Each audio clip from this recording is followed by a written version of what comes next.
teachers from these schools would go down and kind of like lead the kids through becoming saved. And I just looked at them and I was like, no, you guys go. I just stayed up there, and I couldn't go down there and go through the emotions of leading these kids to Christ. Welcome to Voices of Deconversion. We share the inspirational stories of deconversion told by former Christians who are now atheist or agnostic. Our stories remind us we're in it together. They encourage us as we discover who we are and help us to embrace who we become. Now here's Steve with today's guest.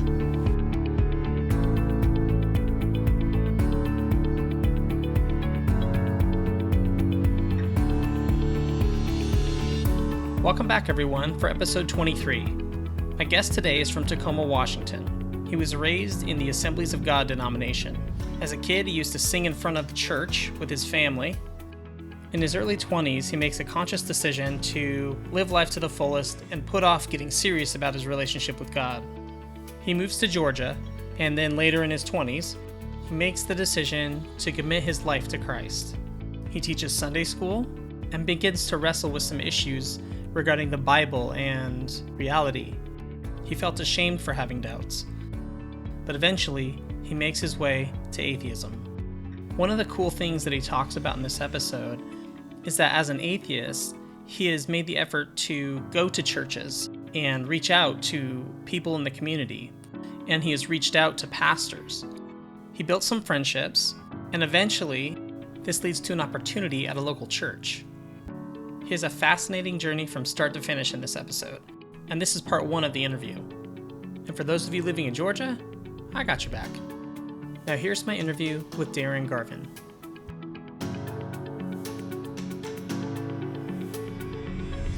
All right, well, I'm here today with Darren Garvin. And Darren, I know you do a little bit of traveling. Why don't you tell me a little bit about maybe, a place you've gone recently or one of your favorite spots that you've been? Like some of my favorite places were, I went to Belize a couple of years ago for a few weeks, which was fantastic. I highly recommend going there. While I was there, I was able to there's this tourist place where you can swim into a cave, and then you hike up this cave, and then there's these places where I believe the Mayans used to sacrifice people in there, and Whoa. there's actual still calcified skeletons of people that were sacrificed there that you can walk Whoa. all around next to. That was an amazing trip. Yeah. Last year I was in Poland, in the Czech Republic. When we tried to do this last year, that's when I was on vacation there, and there's just so many good vodka bars there in Poland that it's no really kidding. hard to make plans to do anything. And then this year, coming up in 2 weeks, I'm heading off to Spain. I'm going to walk across Spain doing the Camino de Santiago, which is like a religious pilgrimage. I'm walking 350 miles with a bunch of mostly Catholics, probably. Huh, interesting. What made you want to do that? Sounded like an adventure, and as I'm sure we'll get to today, it's kind of like what I do. I enjoy meeting with different religious people and having conversations with them. So this will put me in that crowd. Interesting. Hopefully lots of interesting people to meet out there. Yeah, I'm sure you'll find them. Well, so do you consider yourself, I guess, what term do you use to refer to your beliefs about God or about religion? Most of them are, I would imagine, accurate. Normally I would call myself agnostic atheist. It's not like a scale, like atheist knows there's no God, and agnostic doesn't quite want to say that. That's not really accurate. It's as an agnostic, it just means I don't think it's possible to know if there's a God. It doesn't say anything about whether or not I believe there is. So I don't think it's possible to know. I'm an atheist because I don't believe there is. So agnostic atheist, what I would normally call myself. Yeah, that makes the most sense, I think. Or that's a very sensible way to describe it. I've heard other people describe it that way too. So Yeah, I think it's the most accurate. It's uh, just a lot of people are not familiar with what the terms actually mean. So yeah, if I'm dealing with some old religious person, I normally will just say agnostic, just to because it's what they think that means. So yeah. Actually, something that you made me think of is, I often get from certain Christians in my life, if I say I'm atheist, which I usually just say I'm atheist just for simplicity, but oftentimes I feel like Christians are compelled to try to get you to back that down a little bit and say I'm actually agnostic, because anytime I say I'm atheist, they'll say, well, you can't really know, can you? It's like, yeah, well, no, I can't. it's a constant thing if you do that, you just have to be ready to explain what atheist means to them, what the word actually means, because you almost Right. always get, how can you know? And then I it's like, well, I know. don't, and like that's not what the word means. Like, but Well, in what ways was Christianity a part of your childhood, and how did it influence you? when I was growing up, super religious family. We went to Assemblies of God church, like heavily Pentecostal, speaking in tongues type stuff. Yeah. Um, and we were really involved. I was part of me and my brothers are part of the Royal Rangers, which is like the Boy Scouts for the even more Christian Boy Scouts. Oh, Like, wow. so that was awesome. I remember we would, even when we were kids, our parents would force us to go up, and me and my two brothers and sisters would have to go up and sing these Christian little songs in front of the church, and it was just horrible. Just your family, or was it part of like a choir or something? No, it was like just me and my siblings. We were kind of like some sort of 70s, like Partridge Family, or when the Brady Bunch had their singing episode.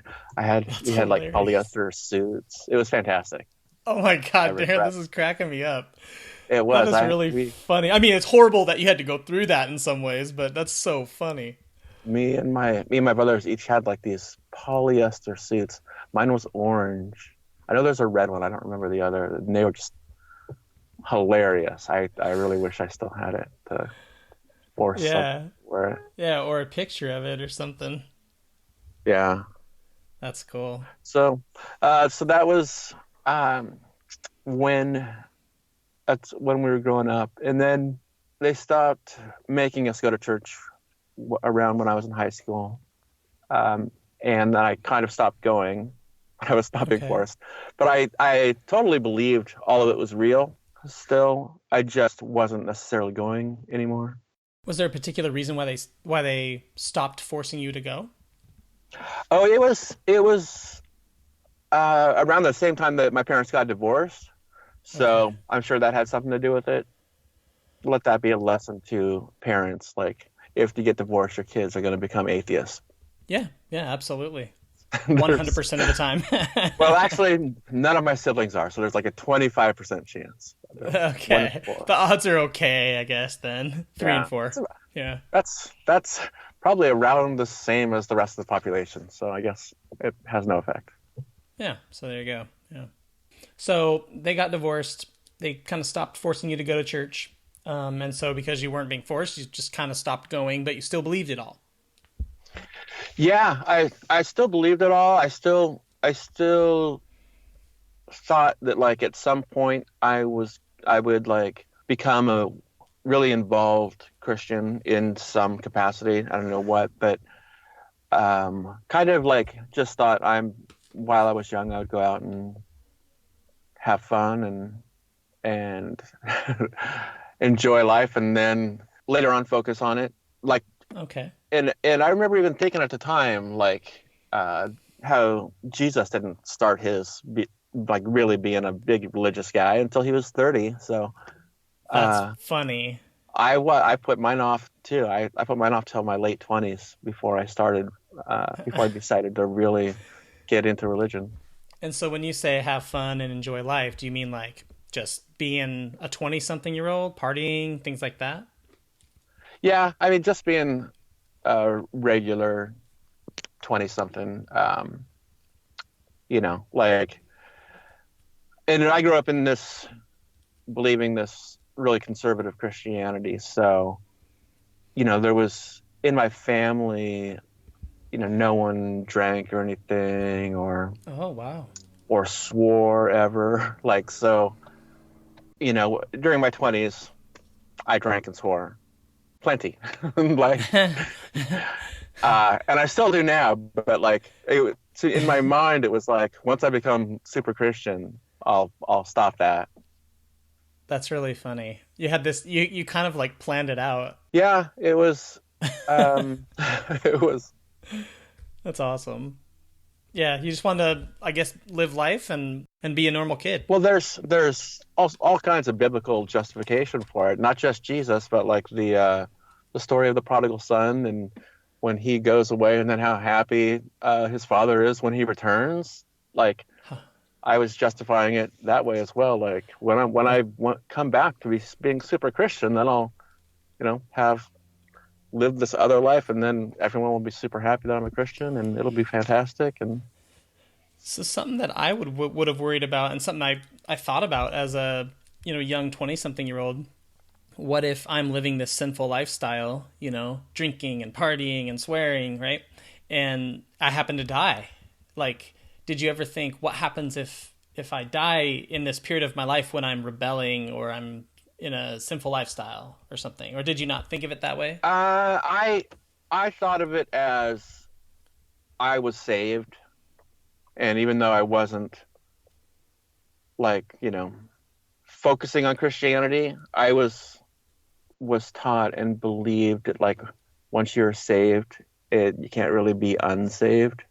Okay. So I never really worried about it. Well, that's probably good. I mean, you were able to live kind of a normal 20 something life without having that immense guilt, which me and, a lot of people felt when they were Christians at that age. So you dodged a bullet, I guess, in that sense. Yeah, it's a pretty good Yeah. gig. And I'm still covered. I'm still covered now, Well, and I if love that was true. if So you're still covered. There you go. Yeah, like if you believe the once saved always saved, then it really doesn't matter if you call yourself an atheist for the next 50 years, right? yeah, You'll and get even in. That's yeah, awesome. it is what I was taught. And when I mention that to people, then sometimes they'll be like, "Well, then you were never saved." And I'm like, maybe I wasn't. I sure thought I was, which is exactly what I think being saved is. Just thinking you're saved. Like, Exactly. so no, I never worried about it. So you had this time in your life when you just basically you lived a normal 20 something year old life, and you said it was in your mid to late 20s that you began to take it more seriously. Yeah, when in my late 20s, I kind of decided, okay, now I'm gonna start focusing on this stuff. And I actually had moved down to Georgia, and so I was living in Georgia, out just outside of Stone Mountain, and started going to this really conservative church out there for a couple months, and then really decided, like, had I don't remember what the message was that made me decide, okay, now I'm really gonna like commit my life to Christ. But during an altar call, go down there crying, and you're like, now I'm really gonna focus on this stuff. And then getting really involved with that church, like volunteering for basically everything, mowing their grass all the time, doing Sunday school, teaching Sunday school. About a year of that, the pastor's wife was going to start a school there and asked me if I'd be interested in teaching at their school. And so I accepted that position and started teaching there at a little Christian school. It was called Northside Christian Academy. Okay, and real quick, what drew you down to Georgia in the first place? You said you moved down there, but you grew up in the Pacific Northwest, right? Yeah, my dad lives down there now, so So he I was was down there when you went down there? yeah, I wasn't Okay. living with him, but I was within like 50 miles or so of where he was. Okay. So Okay, so that's kind of what, yeah, why Georgia? Because that's a pretty far move, so I was curious. yeah, it's a terrible place. Sorry, Oh no, no, don't from say that. We Georgia, have so many listeners from Georgia. but it's I've never terrible. been there. I've never been there, but yeah, I gotta stand up for my listeners. So that's funny. So anyway, yeah. So you're at this church, and they start this school. You've been volunteering there, and you said there's an altar call or something that kind of moved you, and so you decided, okay, I'm going to take it more seriously now, and so you start to teach at this school. Yeah, so I'm teaching there, and now totally doing what I believe to lead. I'm leading what I believe to be like a super Christian lifestyle at this point. I'm not drinking anymore. I'm not swearing. Everything that I perceive to be not living a Christian lifestyle, I wasn't doing any of that anymore. And the school that I was teaching at, it was it was something called School of Tomorrow. It was all like computer based learning, but like really fundamentalist Christianity, teaching that evolution isn't a reality, that doesn't happen. One of the textbooks we had, I've seen the picture on the internet since then. It's from something that we taught, which was a picture of Nessie, the Loch Ness monster, as evidence that humans and dinosaurs coexisted. Oh my goodness. So yeah, it was, and even at the time, I still believed evolution was real, but I was teaching in the school that telling kids that it wasn't, and Oh, seeing that interesting. was kind of like a a bit of a nudge towards like, what am I doing here? Like, how can I be teaching these kids? That's interesting. Well, you grew up in an Assembly of God, and I just associate that with fundamentalist creationism, stuff like that, because that's what I was taught, the Yeah. fundamentalist type stuff. So, what convinced you that evolution was true, and were you convinced like in high school? Yeah, I think I was. I think that's, what we were being taught in high school, and I just took that to be reality, and started taking some of the stories from the Old Testament as being, like mythology that had some deeper story that it was trying to tell, and not necessarily historical fact. And you were at that point in high school. So, was that an idea someone presented to you, or is that something that you just kind of came up with on your own? Yeah, I think that when I was growing up, I kind of just believed people that were teaching me things. So, like, I believed my parents in the church when they told me things. And then when I'm in high school and learning about evolution, I was like, well, these people seem like they're even, more experts on some of this science stuff. So I'm going to trust this as reality. In my mind, I always thought, the vast majority of the stuff in the Bible is true, even if not everything in the Old Testament. But I wasn't questioning like the accuracy of the New Testament at all. Like that was the important thing to me, was like, Okay. you know, everything else in there was just details. And like when I was at that school, I wanted to believe everything was accurate in the Bible. I would try to find ways to for science to be accurate and the Bible to be accurate, if they were both understood correctly, So like I believed evolution, like human evolution was a fact. And if you read the Bible correctly, it would also point to that, 7 days of creation were actually a billion years, like Yeah, like a thousand years is one day to the Lord kind of thing. yeah. Yeah, you can reconcile it, if you kind of use these verses. Yeah. Like I took all this stuff, you know, really seriously. Like I would spend hours in. I had a closet that I emptied out, and it was like my prayer closet that I would sit in there and like pray, asking God to help me understand, you know, how reality and the Bible like match up. Yeah, you were really trying. Yeah, it was an interesting time. I did want to understand reality too. So I was reading some science books. I was reading some like Stephen Hawking stuff and some Carl Sagan stuff, and trying to understand this, and assuming that it would fit in with the Bible. Like Right. if as long as I could understand both correctly. Yeah, like the gap was not between science and religion. The gap was just in your understanding of it. And if you could just understand it better, you're thinking this will kind of build the bridge between the two and it'll make sense. Yeah, that was the plan. Unfortunately, There's no bridge.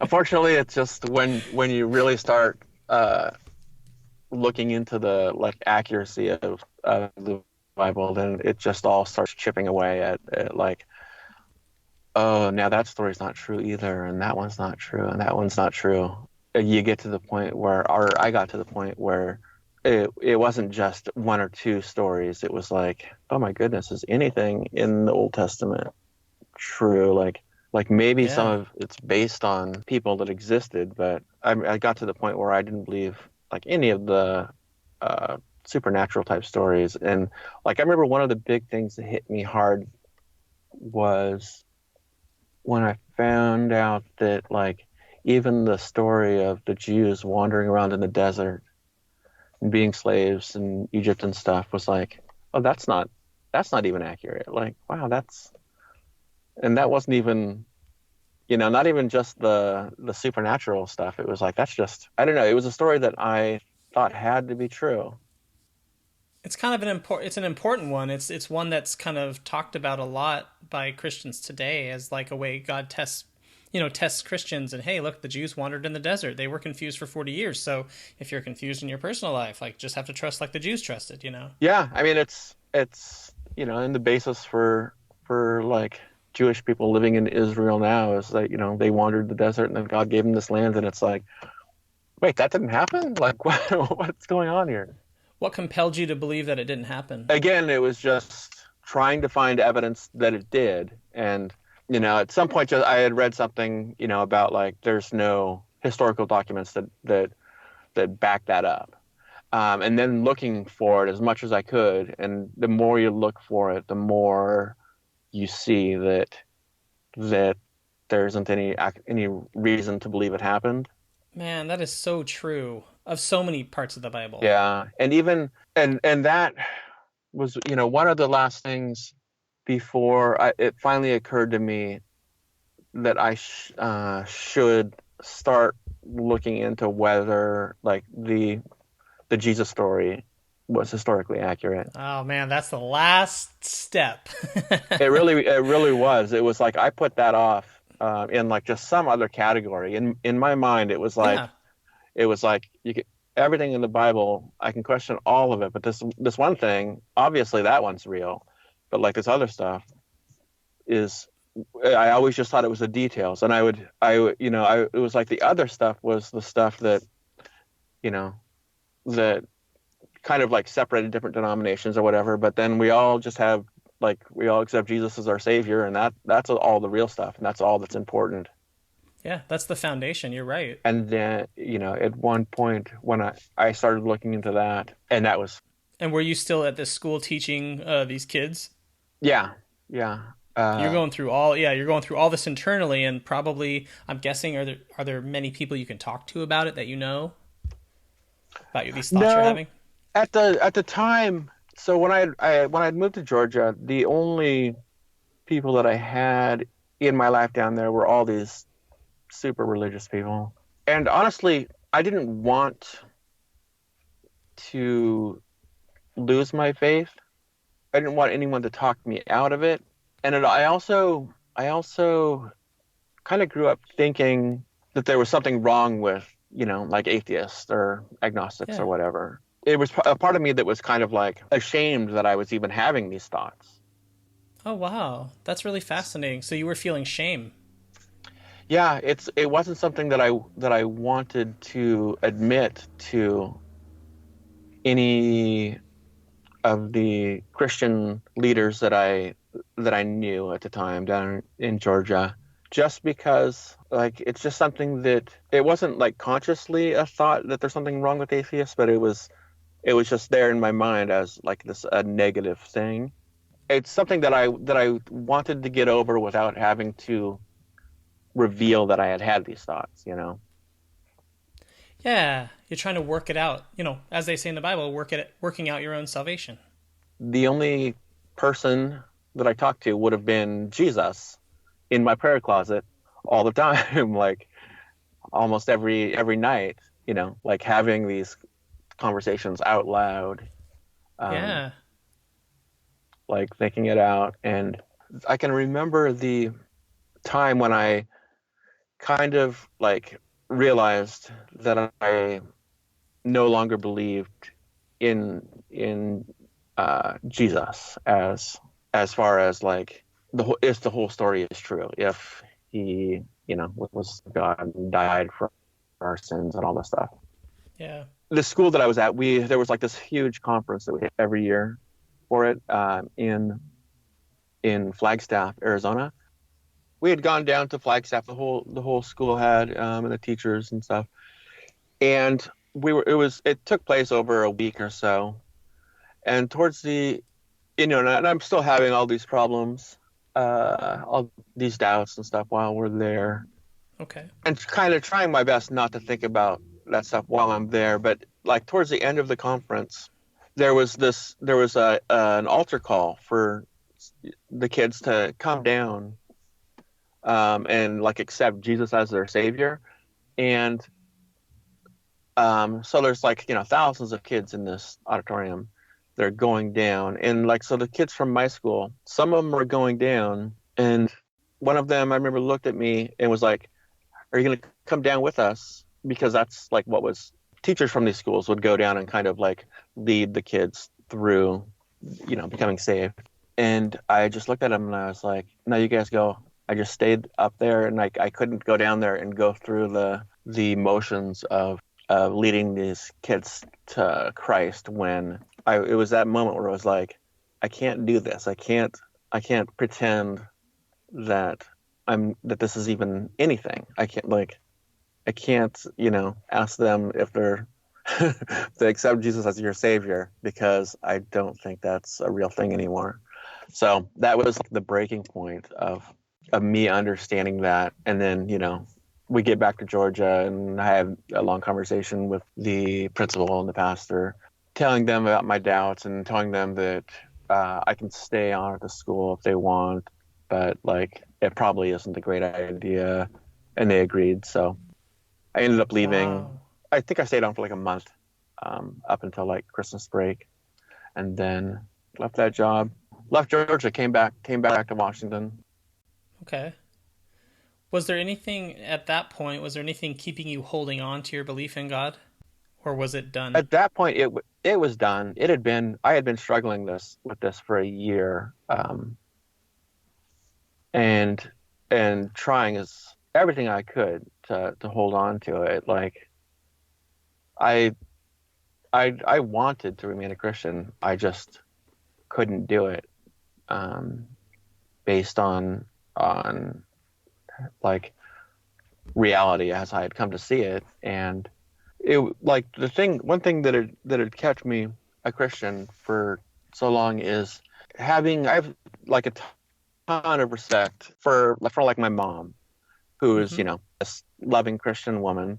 And it's not that like I wanted to remain a Christian just to make her happy. It's like I thought that she can't be wrong. I just thought in my head like she must be right about this stuff. And her and to a lesser extent all the other people that I loved and respected were also Christian. Yeah. And so you get to the point where it's like almost everyone in your life that you love and respect, you have to tell them like not only what that you don't believe anymore, but that you believe that they're wrong. about like what they've based their life on. Right. Well, how did you have those conversations? How did that play out? Maybe in particular with your mom, because I'm sure you had many of the conversations, but that seems like the person that you see as, like a really good person in your life who was a good Christian example. So how'd you explain it to her? It was kind of a gradual thing where it's like we didn't really have really deep conversation about it up until like it kind of just chipped away where it was like, no, I'm not interested in like going to church with you guys anymore. Saying like some stuff that I would question every now and then. It was becoming more and more obvious that I doubted stuff in the Bible.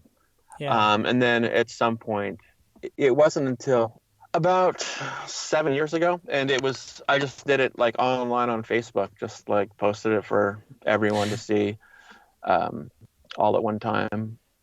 Uh, it was just the easiest way to do it, and then after doing that, I like basically everyone in my life like would had not everyone, but a lot of people would take their shot at like you know sending the messages or calling me and give their pitch on asking me where I'm at and stuff and I think that for the most part people just thought it was like a stage or whatever that I'm going through, and I wasn't too worried about if they thought it was a stage or not. I was like, well, we'll see.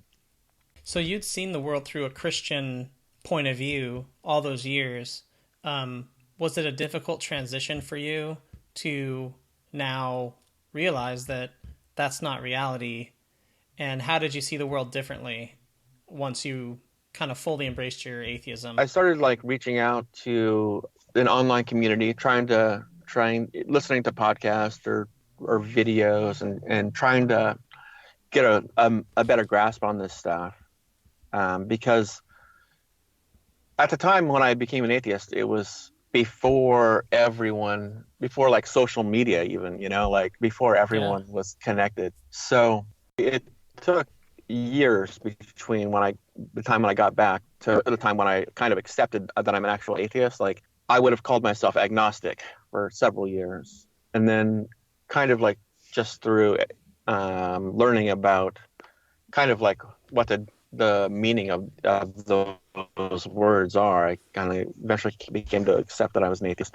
And then I started reaching out to the atheist community in Tacoma. And there's an awesome atheist community here. There's not just like Tacoma Atheists, which has hundreds of members, but also there's the at the time radio show and podcast Ask an Atheist, which has a big following and a bunch of people in Tacoma. So I became friends with them, and it was great to have that community. And I went through like kind of the stage where you're kind of upset at religion in general, like when you find out that this stuff's not real and you've believed it your whole life, there's kind of this natural reaction that most people have where you're kind of pissed off at Yeah. just kind of at Christianity, like because it just kind of feels like you've been lied to. And I mean, I don't think that's like technically what's happening. It's people believe this stuff and they're telling you what they take to be true. But Yeah. there's a natural reaction that I think most people go through, where they're upset, and want like nothing to do with religion or religious people. Yeah. And for a couple of years I did that, and then I started thinking like how it would be interesting for me to go back to churches as an atheist and kind of observe what was happening at churches. Interesting. Yeah, so I started doing that about 6 years ago, I think. And first it was really kind of like an anthropological like exercise of kind of like putting myself in these communities and kind of just observing them and seeing them as an outsider. And I went to churches all over the Tacoma area doing this. And then eventually that it wasn't as fulfilling or rewarding as it started off as being. It kind of just was like, this is just repetitive and boring. So I in my head, what I started doing, I would see on TV and hear in the atheist community all these pastors speaking negatively about atheists. And so I thought that what I would start doing is reaching out to these pastors of these churches that I'd gone to and talking to them. And my plan was that I wanted them to know an atheist. If they were going to speak negatively about an atheist, I at least wanted them to have someone that they knew. That they would have to think like, if I'm going to say this about an atheist, I have to say it about Darren. Yeah. Was my thinking. You're putting a face to it. I started like emailing. Yeah. Not knowing whether or not they did or not. And so I would email pastors from around Tacoma, introduce myself, and then, meet them for coffee, or some of them I would go out and meet them for beers. In the course of that, I've met a few pastors that are, complete assholes, but the vast majority. Sorry, that made me laugh. Well, I mean, some of them are like some of them are, yeah. That are saying saying incredibly negative things about atheists. Like that's who they are. Yeah, they're going to tell you what's right and wrong. The vast majority are not. The vast majority are good people.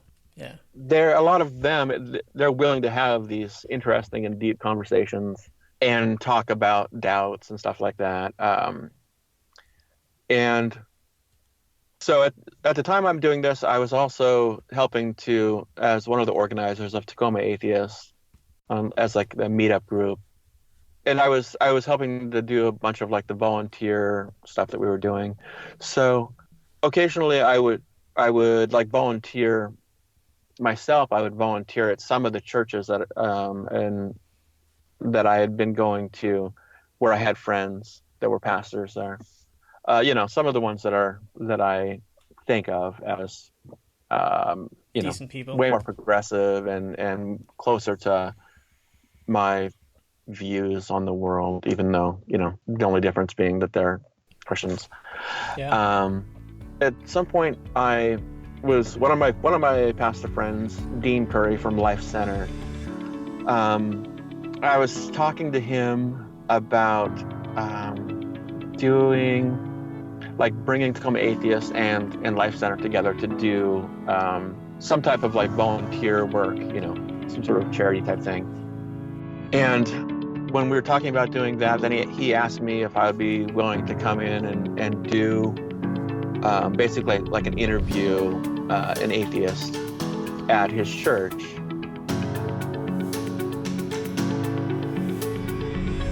Thanks for listening to part 1 of my interview with Darren. Be sure to tune in next week for part 2, where Darren tells the story about how he's received at this church when they interview him as a representative of atheism. It has a surprising effect on him, which he talks about in part 2 of this interview.